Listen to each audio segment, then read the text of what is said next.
Graça e paz em Jesus. Hoje, refletindo sobre o livro do Eclesiástico, mais um dia de reflexão. Antes de mais nada, entre lá no nosso canal, veja, para você saber do que nós estamos falando, as sequências de nossas ideias, a sequência dos nossos estudos e reflexões. Deixe o seu like e se inscreva para receber, todas as atualizações disponíveis, e assim está conectado, e tudo fazendo em nome de Jesus, porque tudo que é feito em nome de Jesus recebe, uma porção da graça de Deus. Hoje, refletindo o capítulo 34 do livro do Eclesiástico. Vaidade dos sonhos. O insensato vive de esperanças quiméricas. Os imprudentes edificam sobre os sonhos, como aquele que procura agarrar uma sombra ou perseguir o vento. Assim é o que se prende a visões enganadoras.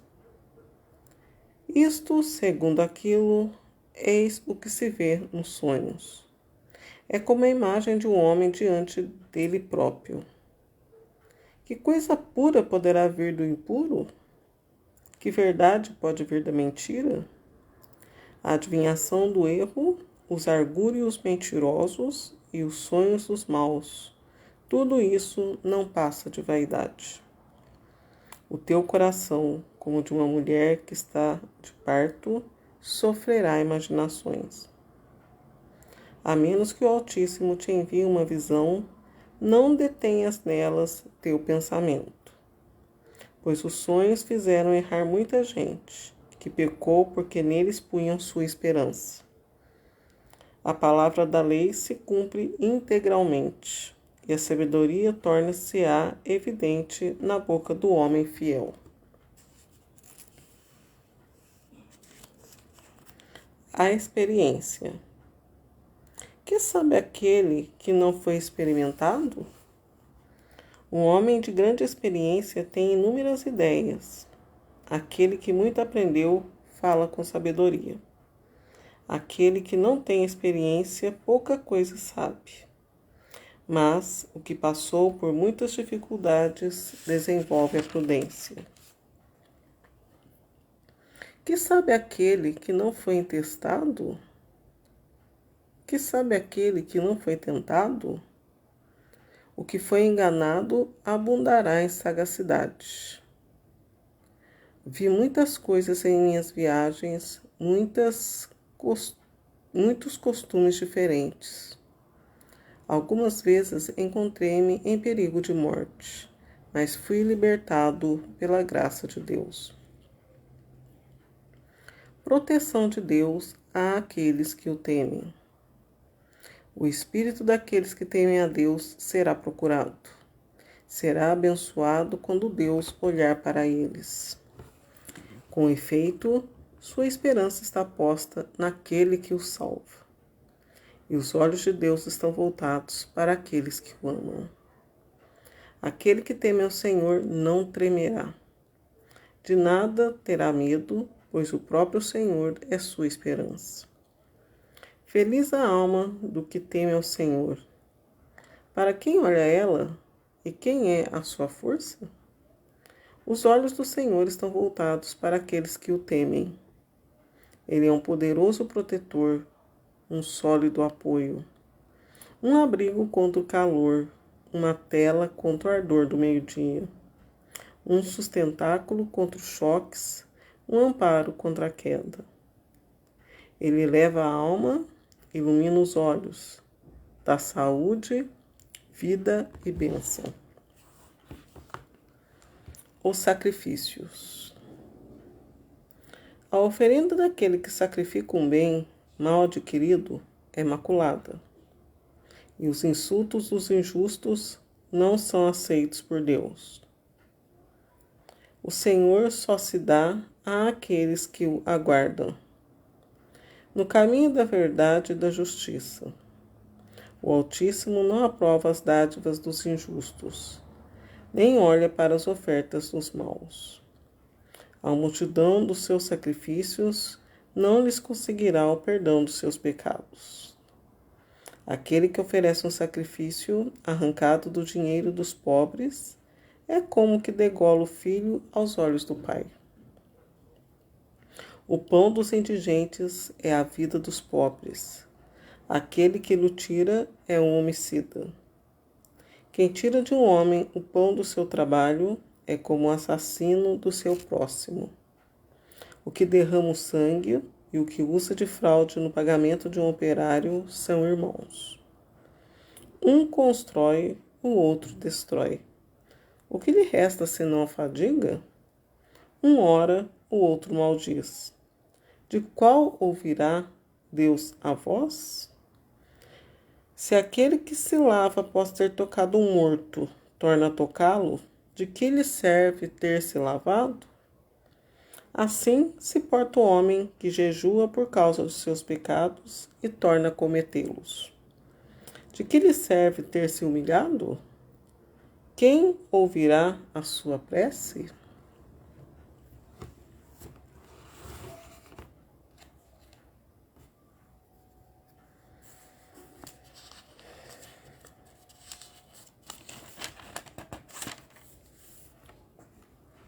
Pois então, esse trecho do livro do Eclesiástico é uma bênção, né? Mais uma bênção que Deus tem para aqueles que, né, que escutam sua palavra, que meditam ela dia e noite, né? E aqui tem muito ensinamento para nós também nos tempos de hoje, né? Porque a palavra de Deus, ela vai e volta, né? Ela vai no começo, chega ao final e fica sendo assim, né? Até ela alcançar, né? Porque como Deus diz, que a palavra dele, né, não volta ao seu lugar de origem, né, sem antes ter feito a obra, né? Se tem ouvintes, a palavra, ela vai fazer a obra na pessoa. Se a palavra de Deus veio e não houve ouvintes para ela, não voltará também vazia para o céu, porque Deus tem aonde encher, né, de sua palavra, né? A gente não pode pensar que a palavra de Deus tem que ter pessoas que ouçam, pois ele não precisa de pessoas, né, para que sua palavra frutifique, né? Toda a criatura, toda a criação é de Deus. Cabe, né, aos mortais serem humildes, né, e procurarem, né, ser, né, os protagonistas, os objetos da palavra de Deus, para que assim, quando ela retornar ao céu, ela leve, né, nossas almas, nossos espíritos prontos para estar diante dele, ao lado dele desde sempre, né? É por isso que a palavra de Deus não volta vazia, né? Porque lá diante de si, Deus já tem os espíritos confirmados. Por isso ela não volta vazia. Basta cada mortal que está aqui embaixo, né, acatar para poder estar em sintonia com o espírito eleito lá do céu, né? Então, é esse trecho aqui, que o insensato vive de esperanças quiméricas, os imprudentes edificam sobre os sonhos. Então, o que é isso? A gente não pode viver de esperanças, né? Nossa esperança tem que estar naquele, em Deus. Deus é o principal, mas como nós somos pessoas mortais aqui na Terra, né? Necessitamos de comer, necessitamos de beber, porque não estamos lá no céu, né? A essência divina, ela é diferente, né? A vida lá no céu, o alimento lá no céu é totalmente diferente do alimento daqui. Quer dizer, a vida lá no céu, ela é diferente. Talvez lá no céu nós não precisamos mais comer nem beber. E lá também, se precisar, será tudo da obra de Deus, né? E tudo de graça, porque seremos, né, filhos de Deus, né? Deus não nega nada a um filho, né? Então, lá no céu, sim, que nós, né, iremos saciar dos manjares do céu, né, dos bens divinos, né? Enquanto estamos aqui, nada disso nos pertence. Deus mesmo diz lá no livro do Apocalipse, do Gênesis, livro do Gênesis, que daria tudo para dominarmos. Ele não daria nada para ser nosso. Dominar é diferente de pertencer. Ele não falou nada disso. Quem deu, queria dar, né, é o inimigo para Jesus, né, como está lá no Evangelho, né, da tentação no deserto. Logo os primeiros capítulos do Evangelho de Lucas, Evangelho de Mateus, esse Evangelho de Lucas, Mateus e Marcos, logo no início, né, já tem lá a tentação de Jesus, né? Esse que nós estamos ouvindo nesses tempos agora é mais o de Marcos, né, que está falando mais sobre o Evangelho de Marcos. Então tá logo lá no comecinho falando que o inimigo, se Jesus se prostrasse, daria para ele tudo. E quando ele foi conversar com Jesus, já tinha acontecido o dilúvio, já tinha acontecido muitas coisas, e Jesus, né, nem queria mais saber de nada, nem, até porque já era tudo dele mesmo, tudo lhe pertencia, tudo era obra dele, né? Por que que ele ia esperar um terceiro, um quinto, um sexto, querer dar o que era dele? Então, quer dizer, né? Jesus não foi tentado, mas foi uma tentação muito fraquinha a tentação, né? É a mesma coisa você, né, pegar uma mercadoria de uma pessoa na loja, depois voltar lá, ó, não quer comprar, né? Mesma coisa é isso, né? É o mesmo que você chegar num lugar lá, pegar alguma coisa, né? Assim, usurpar de alguma coisa de uma pessoa, depois chegar lá para a mesma pessoa que você, né, furtou um objeto e querer vender para ela. Então é a mesma coisa que aconteceu com o inimigo, é a mesma coisa que está falando isso aqui. É insensatez viver de esperanças. Se Jesus, na época de Jesus, ele já não, né, não tinha mais do que querer, né, sentir-se tentado pelo que o inimigo falou que ia dar tudo para ele, os reinos, já não tinha valor naquela época. Imagine agora para quem quer viver fora de Jesus, né? Porque fora de Jesus não tem graça, não tem bênção, né? A bênção de Deus, ela só é dada para aquelas pessoas que seguem Jesus, né? Que pega a cruz de cada dia e segue, né? E estando, né, em Jesus, por quê? Porque Jesus ele foi muito sagaz, muito esperto quando foi tentado, né? Então, quem segue Jesus segue a mesma linha de pensamento que ele teve de uma visão de águia, né? Que diz que a águia enxerga muito longe, né? Jesus foi sagaz. Tanto é que o símbolo, né, de João Evangelista é uma águia, né? Então, fala isso, né? Para que ficar vivendo de esperanças, de ilusões? Nós temos que ter o essencial para comer, para vestir, né? Para morar. O resto é edificar sobre sonhos, né? É sonhos. Nem tem nada, né? O que é sonho? Sonho é uma coisa que você pode conseguir, porém não tem valor nenhum. O valor é a realidade, né? Por isso, né, nós temos que estar firmes com o propósito de conseguir a realidade, não edificar sobre sonhos. Temos que edificar sobre a realidade. Qual é a realidade? A realidade para aqueles que amam a Deus, que entendem Jesus, né? Que tem a unção do Espírito Santo para entender o que Jesus, o projeto de Jesus, o propósito de Deus para a nossa vida. A nossa realidade é o céu. A vida está lá no céu. Aqui não há mais vida. Qualquer pessoa que tem um mínimo de ciência humana percebe que aqui na Terra não tem condições de se viver. Nós vemos nas estações do ano, né? O verão é muito quente, o inverno é muito frio. Então não tem condições de sobreviver. É necessário, muitas vezes, muitas pessoas usarem de máquinas, né? Máquinas para manter quente, máquinas para manter frio, nada natural é mais. Antigamente não tinha necessidade de procurar muitos produtos artificiais para se conseguir, né, o ambiente de sobrevivência da pessoa, né? Então tá falando isso, né?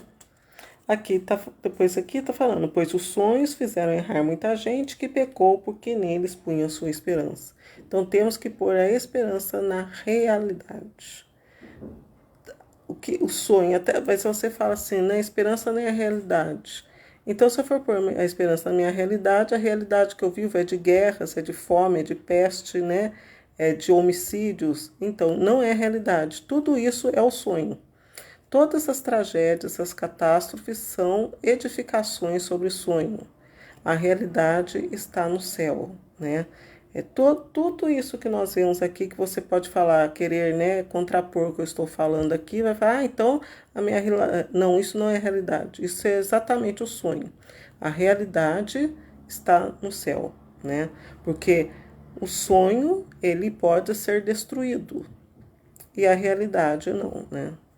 A realidade, ela não pode ser destruída porque ela não é fácil. O sonho, ele é fácil, né? O sonho é fácil de destruir e de edificar, né? Você pode sonhar. Ah, mas eu vou em tal lugar amanhã. E no outro dia você acorda de manhã e ouve uma notícia no rádio, aconteceu tal coisa naquele lugar. Então, quer dizer, era o sonho que você tinha de ir naquele lugar, porém, aconteceu alguma coisa que te impediu. Então, isso é você ter posto a esperança em uma coisa que não aconteceu. Agora, o céu está, né, lá no lugarzinho dele e já tem até escrito. Você não vê lugar nenhum, nem livros históricos, né, nem livros da Bíblia falar que vai permanecer alguma coisa em pé. Os próprios cientistas, em sua humanidade, eles já dizem que tudo vai ser destruído. Você pega uma pesquisa científica, a tal lugar vai ser extinto não sei quanto. Então, quer dizer, é tudo sonho, né? Não é necessidade de querer dizer assim, mas você fica falando muito de religião. Não.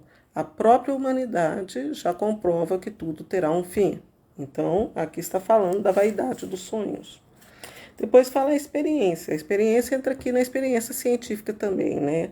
E aqui já entra também na experiência, né? Que sabe aquele que não foi experimentado. Então, já estou respondendo aqui, né? Refletindo o que já falei, né? Já passei à frente já. Mas aquele que não tem experiência, pouca coisa sabe. Versículo 10 do versículo 34. Capítulo 34, versículo 10. Aquele que não tem experiência, pouca coisa sabe. Depois vem no versículo 13, aqui está falando: algumas vezes encontrei-me em perigo de morte, mas fui libertado pela graça de Deus. Então, aqui você já nota aqui que ele, naquela época, o eclesiástico, Jesus, né, de quase 700, quase 1000 anos antes do Jesus Salvador, ele já passava por perigo de morte, mas foi libertado pela graça de Deus. Então, naquela época já havia perigos, né? O que poderiam ser esses perigos? Vi muitas coisas em minhas viagens, no versículo 12, anterior. Vi muitas coisas em minhas viagens, muitos costumes diferentes. O próprio versículo 12 responde o versículo 13. Algumas vezes encontrei-me em perigo de morte, mas fui libertado pela graça de Deus. Então, ele foi libertado pela graça de Deus porque naquela época ele já não tinha necessidade de ficar saindo à toa, né, para viajar. Por isso que ele foi libertado pela graça de Deus. Então, ele não merecia ser liberto porque ele foi procurar, ele foi num lugar que ele não deveria estar. Porém, ele foi libertado pela graça de Deus. A graça é alguma coisa que a gente não merece e Deus concede. Então, logo se naquela época ele já ia para lugares que não era, né, que não precisava ir, e nesses lugares havia algum tipo de perigo, porque lá, naquele tempo não era diferente de agora, não. Aconteciam as tragédias sim, viu, gente? Não é igual agora, não. Desde sempre tem tragédia, né? Então é isso. Então tá aqui, já tá falando isso, né? Então a gente não deve ficar querendo sair à toa, se não for nenhuma missão. Por isso que Jesus fala para os discípulos: ide pelo mundo e fazei discípulos meus. Você sair para ir para um lugar, para não falar nada que vai edificar uma pessoa, para não ajudar uma pessoa, nem que seja em palavra, fique em casa, não saia, porque nem sempre a graça de Deus vai ser com você, né? Nem sempre a gente merece o que não é merecido, que é a graça. Então, quer dizer, a graça é um dom gratuito, porém não se pode abusar, né? Não tentar a Deus, como fala muito a palavra de Deus no período de quaresma, né? Período de quaresma, a palavra, né, do batismo de Jesus, da tentação do deserto, ela sempre está ali batendo e explicando isso, né? E esse, né, o evangelho, Esse livro do Eclesiástico, né, como sempre eu falo das outras passagens que fala, né, também entra ali no Evangelho de Jesus, né, essa passagem da tentação no deserto, né, dos perigos, entra ali no Salmo 90, passa pelo Salmo 90, né, muito ali do Salmo 90 também, esse livro do Eclesiástico está falando também, esse capítulo 34, e também o Evangelho de Jesus Cristo, principalmente da tentação no deserto, né? A gente vê várias passagens. Os livros, né? Todos os livros aí tem um pouco de cada livro neles, né? O Eclesiástico também, você encontra até o livro do Apocalipse nele também, né? Depois está falando aqui sobre a proteção de Deus àqueles que o temem. O espírito daqueles que temem a Deus será procurado. Será abençoado quando Deus olhar para eles. Então, o espírito daqueles que temem a Deus será procurado, será abençoado quando Deus olhar para eles. Agora diz para mim, vai ser procurado aqui embaixo? Não. Espírito não vive aqui na terra. Espírito está no céu. Então, por isso que eu estou falando, procurar estar em consonância com o Espírito de Deus, né? Se você não está em corpo, em consonância com o seu Espírito, né? O Espírito que lhe foi concedido lá no céu, vai ficar a ver navios, né? Porque você vai ser procurado e não vai ser abençoado, né? Aqui, ó. Então é isso, ó. Olha uma coisa para você prestar atenção. O Espírito daqueles que temem a Deus será procurado, será abençoado quando Deus olhar para eles. Então aí que tá. O seu espírito, apesar de você, espírito o espírito aqui não é o sopro de vida, não. O espírito seu já é aquele que já está lá confirmado no céu, porque será abençoado quando Deus olhar para eles, né? Então, daqueles que temem a Deus, lá no céu não precisa se temer mais a Deus, porque vai estar lá no céu. No céu, por isso que tem que ser procurar praticar a caridade. A fé e a esperança, quando tiver a realidade do céu, não servirá para mais nada. A única coisa que vai restar será a caridade, que é a paciência com o próximo, a equidade com o próximo, né? O respeito para com o próximo, né? A sinceridade, a bondade, o serviço para com o próximo, né? Procurar ouvir o próximo, mesmo que você não tenha condições, né? Ouvir o próximo em suas necessidades e saber a caridade também é você procurar ouvir o que o outro tem para dizer para lhe acrescentar, né? Muitas pessoas não gostam de ouvir em tempos de guerra, em tempos disso, e às vezes a pessoa quer falar para você alguma coisa que vai te edificar, que vai, né, tornar você uma pessoa melhor, uma pessoa, né, mais respeitável diante de outras pessoas e você não dá atenção. E isso vai acabar desgraçando a sua vida e talvez, né, protelando um fim que seria, né, para sua graça ou às vezes até tirando a graça de você, né? Porque Deus, ele é misericordioso, mas até um ponto. Aqui mesmo fala, né? Tem aqui nesse texto também falando, né, para não abusar, né, das bênçãos. Procurar prestar atenção, né?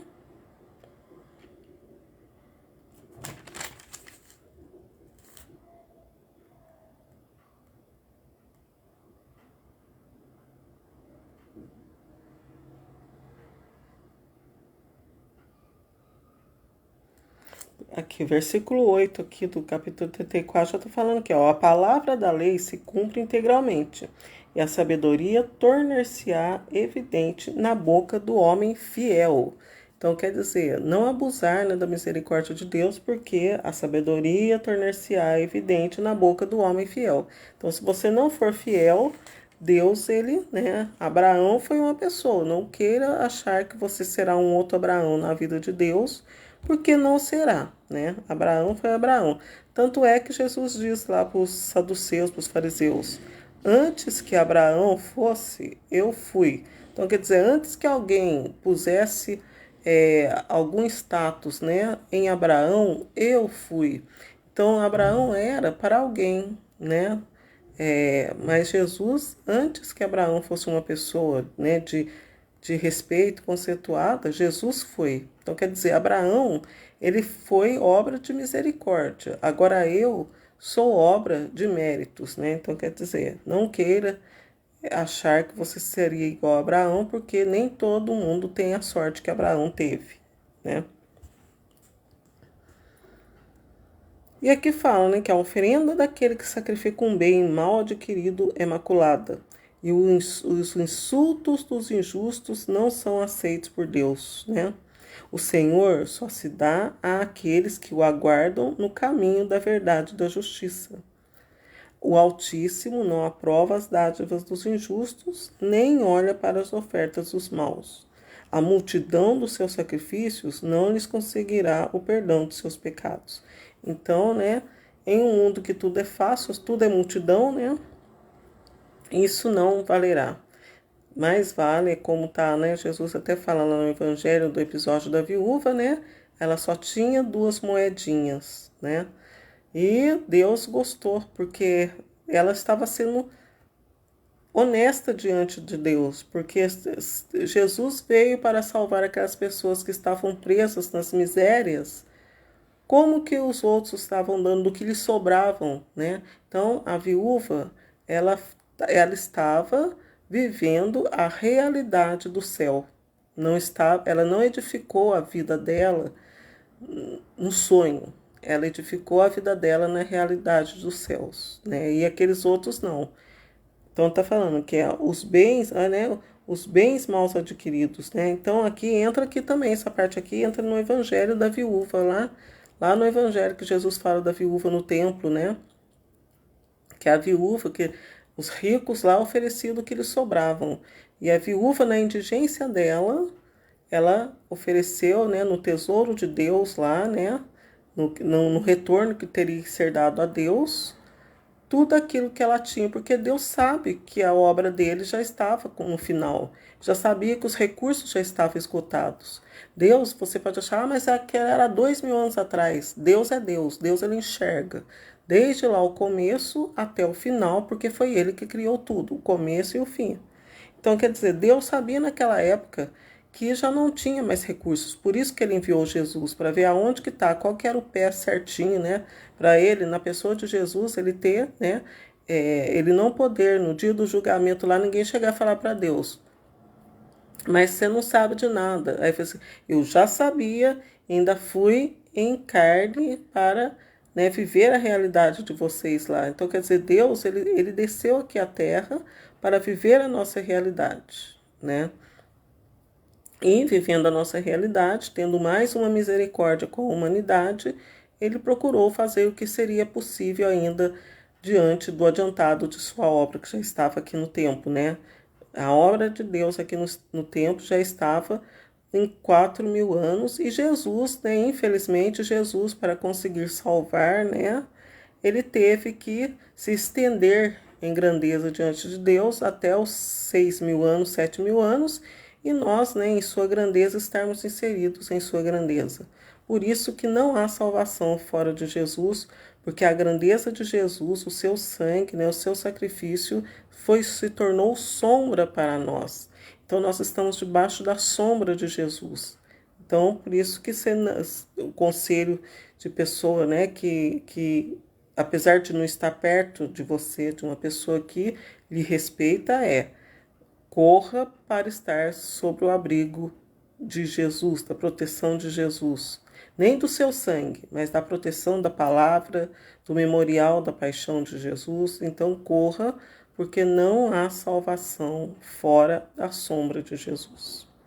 Porque a sombra de Deus já está extinta, né? Deus agora ele vive só lá no céu, e em Jesus Cristo e no Espírito Santo, né?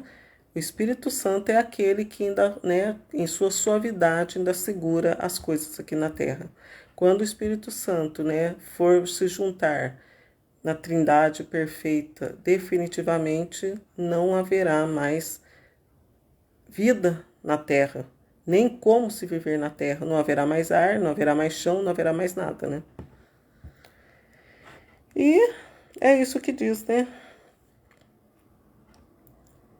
Se aquele que se lava, após ter tocado no morto, torna a tocá-lo, de que lhe serve ter lavado?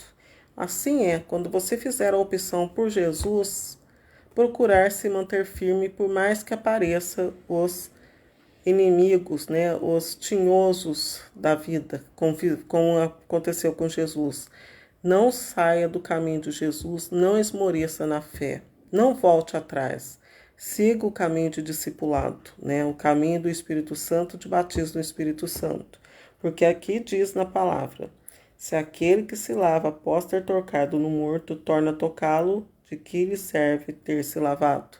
Então, se você se lavou na água do batismo, foi batizado no Espírito Santo, não vai acontecer igual tem na carta de São Paulo aos Gálatas, né? São Paulo tem um trecho lá aos Gálatas que ele fala: ó insensatos Gálatas, né?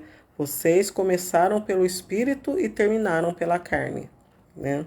A Igreja de Jesus, ela presta um serviço imenso, já inserindo toda pessoa batizada no Espírito Santo. Então, quer dizer, a igreja faz esse serviço. Basta, né, porque a criança, né, ela é batizada sem a consciência ainda, basta a família falar: ó, você foi batizado, você está no Espírito Santo, então tem que lutar contra as obras do inimigo, que o inimigo ele avança.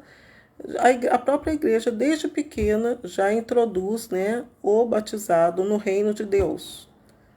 Basta a comunidade explicar isso e orar para que o inimigo não consiga, né, pegar aquele momento de fraqueza que até Jesus teve, né? Jesus também, como ser humano, foi tentado, né? Jesus ele foi tentado no deserto, foi tentado na noite de sua morte, né? Que ele queria muito, né, que não precisasse passar pelo sacrifício, né?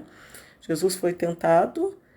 E ele foi também, né, na cruz lá, né, ele também foi tentado, não na pessoa do inimigo, mas pelas pessoas, né? Salva-te a ti mesmo, né? Se tu és filho de Deus, salva-te a ti mesmo, desce daí da cruz, né? Então, porque aquelas pessoas sabiam que a obra da cruz era a obra de Deus, que era a obra dele. Se você criou esse madeiro, se você, né, foi criador do madeiro, isso que queriam dizer. Desce daí então, você criou, você sabe como descer, né? Então é isso. Então não queira ser igual, né, ouvir igual o tinhoso, né? Então é isso. A igreja já realiza esse trabalho. E infelizmente, que se todo mundo entendesse que esse trabalho já está realizado, eu não estaria nem mais aqui falando para você também, né? Que ninguém quase entende isso. O batizado já recebe a unção do Espírito Santo, já inserindo no reino dos céus, né? Para fugir das obras da carne, né?